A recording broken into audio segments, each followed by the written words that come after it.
குஜராத்தின் அகமதாபாத் விமான நிலையம் அருகே ஏர் இந்தியாவின் விமானம் விழுந்து நொறுங்கி இருக்கிறது. விமானம் விழுந்த இடத்திலிருந்து பெருமளவில் கரும்புகை வெளியேறி வருவதால் பரபரப்பான சூழல் நிலவி இருக்கிறது.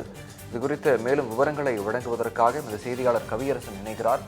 கவியரசன், வணக்கம். விமான விபத்து குறித்த விரிவான தகவல்களை வழங்கலாம்.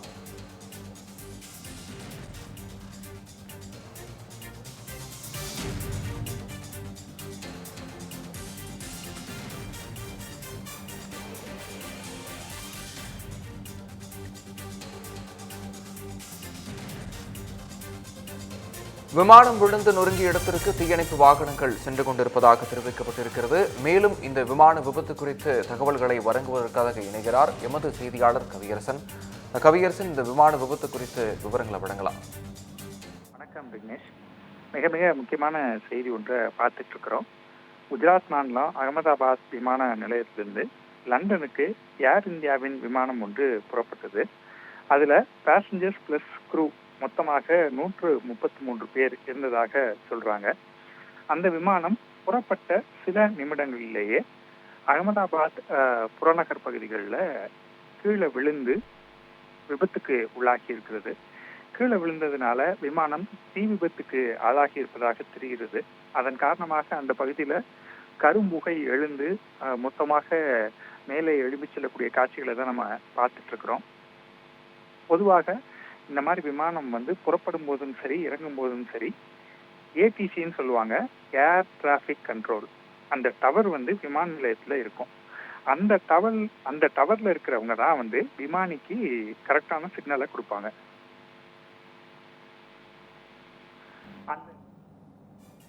அந்த விமான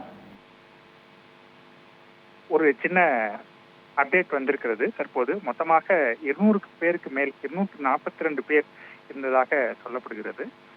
இந்த ஏர் டிராஃபிக் கண்ட்ரோல்ல இருக்கிறவங்க தான் விமானிக்கு சிக்னல் கொடுப்பாங்க. விமானம் அந்த ஏர் டிராஃபிக் கண்ட்ரோலோட தான் தொடர்புல இருக்கும். பொதுவாக ஒரு விமானம் தரை இறங்கும் போதும் சரி அல்லது புறப்படும் போதும் சரி, அது எங்க இருந்து புறப்படணும், எப்படி புறப்படணும், எந்த ஆங்கிள் அது போகணும், விண்ட் ஸ்பீடு எவ்வளோ இருக்கு, விசிபிலிட்டி ரேஞ்ச் எவ்வளோ இருக்கு, இந்த மாதிரி பல்வேறு விஷயங்களை அந்த ஏர் டிராஃபிக் கண்ட்ரோல்ல இருக்கவங்க தான் விமானிக்கு கொடுப்பாங்க. அதன் அடிப்படையில தான் விமானத்தை இயக்குவார். தரை இறங்கும் போதும் இந்த ப்ரொசீஜர் எல்லாம் ஃபாலோ செய்யப்படும். அதன் அடிப்படையில் தான் இந்த விமானத்துக்கும் டைரக்ஷன்ஸ் எல்லாம் கொடுத்திருக்கிறாங்க. இருந்தாலும் அந்த விமானம் விபத்துக்குள்ளாகி இருக்கிறது. அதற்கான காரணம் என்ன அப்படிங்கிறது நமக்கு இப்ப தெரியல. ஏதேனும் டெக்னிக்கல் ஃபால்ட் இருக்கலாம் அப்படின்னு சொல்லப்படுது. இருந்தாலும் அது பற்றி உறுதியான விவரங்கள் எதுவும் தற்போது வரைக்கும் வரல. இப்ப இதுல பிரச்சனை என்ன அப்படின்னா, இந்த 242 பேர்ல யாருக்கும் எந்த பாதிப்பும் ஏற்படாமல் இருக்க வேண்டும் அப்படிங்கிறது தான் நம்ம அனைவருடைய எதிர்பார்ப்பு. ஆனா விமானம் கீழே விழுந்து தீப்பிடிச்சிருக்கிறதுனால அதுல எத்தனை பேர் சேஃபா இருக்கிறாங்க, பயணிகள் மற்றும் க்ரூவோட நிலைமை என்ன அப்படிங்கிற விவரங்கள்லாம் இது வரைக்கும் தெரிய வரல. அந்த விபத்து ஏற்பட்ட இடத்துக்கு தீயணைப்பு வாகனங்களும் ஆம்புலன்ஸும் விரைந்து போயிருக்கிறாங்க. எப்படியாவது பயணிகளையும் ஊழியர்களையும் பத்திரமாக மீட்கணும் அப்படிங்கிறது தான் மீட்பு குழுவோட முக்கியமான நோக்கமாக இருக்கிறது. அந்த பணியில அவங்க ஈடுபட்டிருக்கக்கூடிய காட்சிகளை நம்ம பார்க்கிறோம். இருந்தாலும் அது எந்த அளவுக்கு சாத்தியம் என்பது தெரியல. இப்ப விமானம் தீ விபத்துக்கு உள்ளாகி இருப்பதை நம்ம பார்க்கிறோம். இருந்தாலும் அதுல வேற எதுவும் சிக்கல் இருக்கா, விமானம் மேற்கொண்டு தீ பரவாம இருக்கணும், வெடிக்காம இருக்கணும், இல்ல ஆல்ரெடி அது போன்ற நிகழ்வு ஏதேனும் ஏற்பட்டிருக்கிறதா, அப்படி விஷயங்கள்லாம் இது வரைக்கும் தெரியல. முதற்கட்டமாக 1 மணி நேரத்துக்கு முன்புதான் இந்த விமானம் விபத்துக்குள்ளாகி இருப்பதாக சொல்லப்படுகிறது. அதனால முழுமையான விவரங்கள் இது வரைக்கும் நமக்கு கிடைக்கல. இன்னொரு முக்கியமான விஷயம், இந்த விபத்துக்கான காரணம் பற்றி விமானி தான் முதல்ல சொல்ல முடியும். இல்ல நம்ம ஆய்வு பண்ணணும் அப்படின்னா விமானத்தோட கருப்பு பெட்டி வேணும். அந்த கருப்பு பெட்டியை எடுத்தாதான் இந்த விபத்துக்கான உண்மையான காரணம் என்ன அப்படிங்கிறது தெரியும்.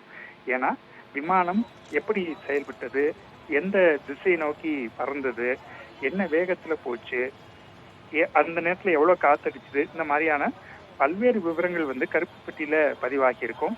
அதே போல இப்ப விபத்து நிகழப்போகுது அப்படின்னா விமானி ஏர் டிராஃபிக் கண்ட்ரோல்ல இருக்கிறவங்களுக்கு அது நிச்சயமா சொல்லியிருப்பாரு.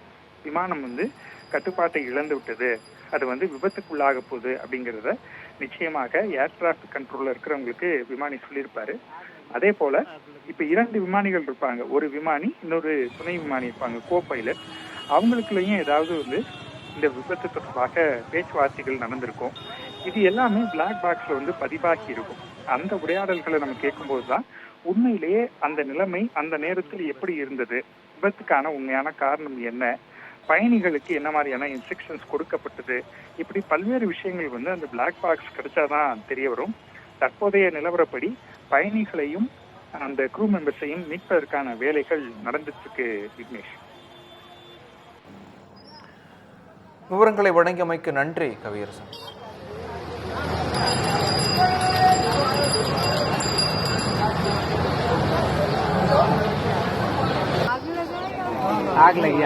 आग लगी बस्ती में।